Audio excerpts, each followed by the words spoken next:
Underwater, or as I like to call it, Wet Aliens. It's a science fiction film directed by William Eubank. His previous films were actually kind of experimental, low budget, interesting, and did achieve some critical acclaim. This is $65 million movie with a big star, Kristen Stewart, who incidentally has, made a career out of working with intriguing and interesting directors. That is one of the things that both her and Robert Pattinson continue to do, and both have used their post-Twilight success to work with really interesting directors. Drilling station in the Mariana Trench, which is the lowest point on Earth, isn't it? It's the deepest trench, so down the bottom of the ocean.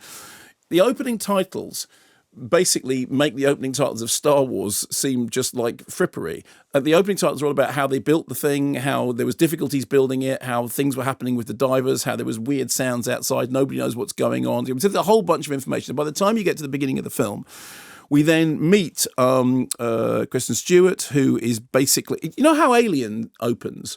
And you get the shot of the empty corridors. Okay. Yeah, that's how this opens. Okay. Shot of the empty corridors. And then there's Kristen Stewart. And then there is something which may be an earthquake, but we kind of think it probably isn't because it's not that movie. It's not Earthquake. And a whole bunch of stuff happens. Group of survivors are then banded together. 70% of the station is compromised. And they will then have to go from A to B under very deep water to get to C, where they could probably be saved from. Here's a clip. Let's go! We follow all safety protocols. These suits are dangerous.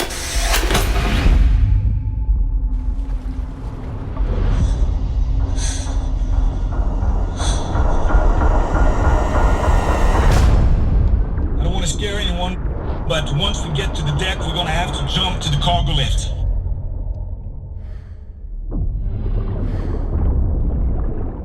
Okay, here we go.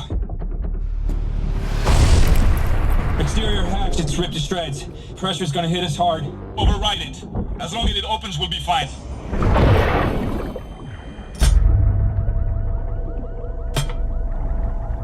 Where do we go?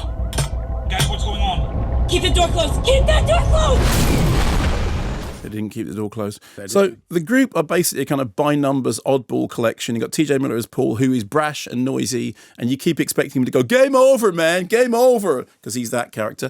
We get Vincent Cassel, Captain Lucien. His defining characteristic is that he's European. Emily, the scared one, whose defining characteristic is she's scared. She has to overcome her fears. And then Kristen Stewart as Ripley. And quite early on in the film, there's a buggy parasite that jumps at somebody and then they get left behind. It looks like something that was left over from Alien. And then somebody says, do you think that's a small one? Is there a bigger one? You go, yeah, have you not seen Alien? You know that there's a bigger one. Do you know that bit in Aliens when somebody says, if this is the small one, what do the big ones look like? Well, it reminds you of that moment. James Cameron, Aliens, around the same time, The Abyss, and the temptation is to call this the abysmal. Except it's not that bad. What it is just not any good. It's one of those films which you go, and with all this potential and all this interest and all this, why are you just doing that story? Why are you doing this thing that is so perfunctory and by numbers that it is? I mean, I thought at one point the twist is going to be that it isn't Wet Aliens, but it is. What did you think it might be? I don't know. I would thought maybe I've seen Parasite so many times. I keep expecting films to turn into something I don't expect, and then this didn't.